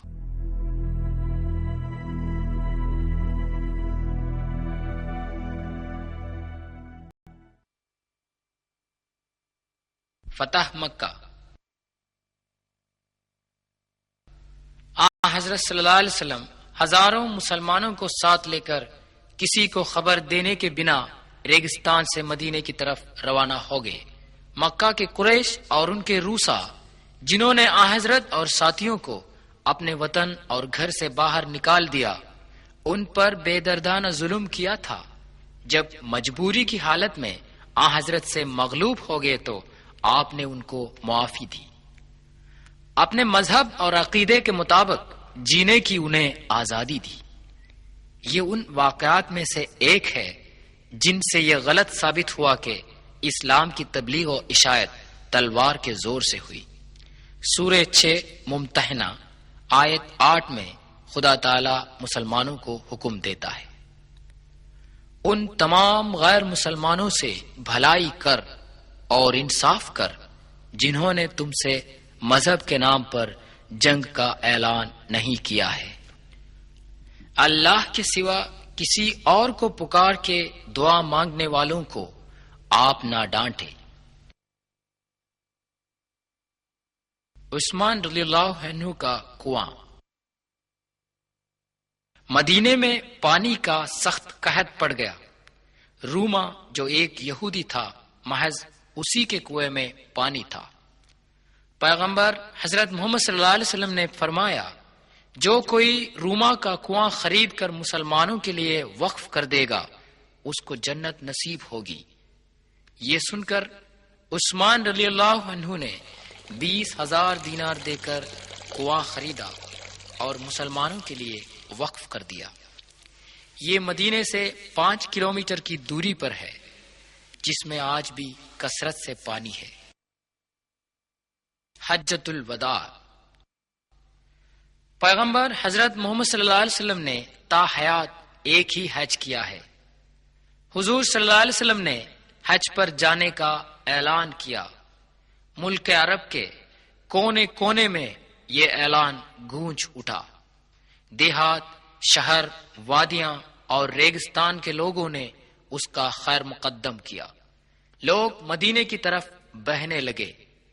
اپنی موت سے تقریباً 3 مہینے پہلے 633 عیسوی میں 1 لاکھ صحابے کے ساتھ مکے کی طرف روانہ ہو گئے۔ مینا میں حضرت صلی اللہ علیہ وسلم نے اس جگہ پر خیمہ ڈالا تھا جہاں آج مسجد الخیف واقع ہے۔ یہ عرفے کی وہ مسجد ہے جس کو مسجد النمرہ کہتے ہیں۔ حضرت صلی اللہ علیہ وسلم نے 9 ذی الحج کو عرفے سے تاریخی خطبہ فرمایا تھا، اے لوگو میری باتوں کو غور سے سنو، یہ ہمیں معلوم نہیں کہ اس جگہ پر پھر کبھی ہم جمع ہو جائیں۔ اے لوگو آپ کی جان اور مال قیامت کے دن تک پاک رہے گا۔ آپ لوگوں کو عورتوں کا حق ادا کرنا چاہیے اور عورتیں آپ کا حق ادا کریں۔ پہننے کے لیے لباس اور ان کے لیے روٹی مہیا کریں، ان سے رحم دلی سے پیش آئے۔ وہ آپ کے رفیق حیات اور آپ ان کے سہارے ہیں۔ کلام الہی کے نام سے ان کو آپ کے لیے زوج کے طور پر جائز کیا گیا ہے۔ اے لوگو میری باتوں پر غور فرمائے، میں آپ لوگوں میں ایک بہت بڑی بات کو چھوڑ کر جاتا ہوں، جب تک آپ لوگ اس پر عمل کریں گے گمراہ نہیں ہو جائیں گے۔ یہ ہے خدا کا کلام اور اس کے رسول کی سنت۔ میرے مالک، میرے آقا، تو نے مجھ پر جو ذمہ داری سونپی تھی میں نے وہ پہنچا دیا ہے نا؟ تمام لوگ ایک ہی آواز میں بول اٹھے، یا رسول اللہ، ہم گواہ ہیں۔ حضور اکرم صلی اللہ علیہ وسلم نے اپنی انگلی سے آسمان کی طرف اشارہ کر کے کہا، اے خدا تو ہی گواہ ہے۔ دنیا کے تمام ممالک کے مسلمان رنگ و نسل، زباں اور مال دولت کے امتیازات کو چھوڑ چھاڑ کر عرفہ کے دن یہیں جمع رہتے ہیں۔ یہ اجتماع عاقبت کے دن محشر میں تمام انسانوں کے جمع ہونے کی یاد دلاتا ہے۔